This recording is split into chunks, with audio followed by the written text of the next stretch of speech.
years. Right. So then growing up, when you were a kid, then probably he hadn't reached that place of surrendering all and just all of the things that come with post-wall relationship with Jesus and that kind of thing. I don't know if I would say that, and the reason why is because my sister was born before me in Right. 1976. I was born in 79, she was in 76. And so I wasn't there to bear witness to what it was like when they got the news that my sister was a dwarf.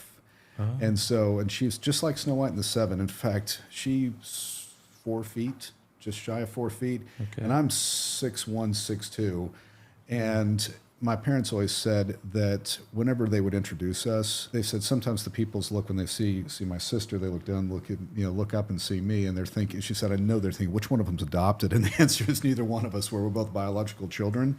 Wow. And again, my sister and I both had a wonderful childhood together. Right. But I know that that was difficult for my parents to get that news. They didn't know what it meant to have a dwarf. They didn't know what the issue was, if there were going to be health issues, and thankfully, early on they had a big scare whenever my sister had spinal pressure on her neck that had to be remediated immediately. She actually quit breathing. My dad always says, "Yeah, that's when I found out that my Buick Regal could do 0 to 90 very, very quickly." And so she went to Herman Memorial Hospital, I think it was, and they saved her life. So, Oh, wow. So Yep. you're how much older is she than you? 3.5 years. 3.5 years. So you grew up with knowing in your family somebody who faced challenges outside of just like normal development. Absolutely. Interesting. how- Absolutely. Okay. Well, obviously that's going to play into things. Definitely So, so. excuse me. Sure.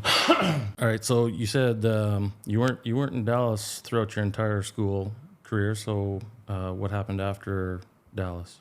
Well, my dad got a job opportunity in, funny enough, San Marcos. So we were thinking that that's where we were going to go, but the Lord had other plans, and so we ended up in Houston, and have been in Houston since 1992, with the exception of 4 years when I attended Texas A&M University, and then came back and again been in Houston ever since. But when we first got to Houston, we went to a couple of different churches, and it was a little while before we finally found our church home, which was First Presbyterian Church of Kingwood, and that's where I went from middle school throughout graduation of high school. Do you have memories of that time? What it was that set that church apart from others? Why that's where you gravitated towards? I'd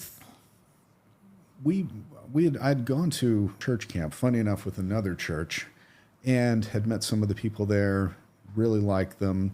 And the other church that we had been attending for a while, there was just kind of some bickering amongst the church members, and I think my parents were kind of tired of that and just felt like it wasn't the best environment.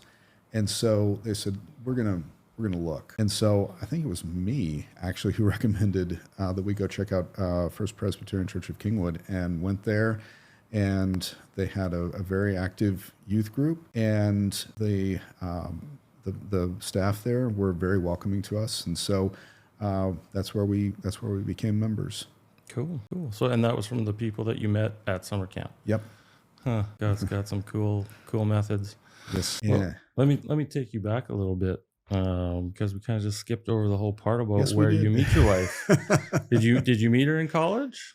No, I didn't. I joke now that I met her the old-fashioned way, which is online. In fact, it was the beginning of 2007, and the church I was attending at the time, there was a pastor there on staff, and this was this is First Presbyterian Church of Houston. And so at this point, I've moved out of my parents' house and living near downtown and working for Big Four firm. And I remember him saying that he knew Neil Clark Warren. So I used to tell people that I met her through a friend of a friend, because I knew someone who knew Neil Clark Warren who started eHarmony.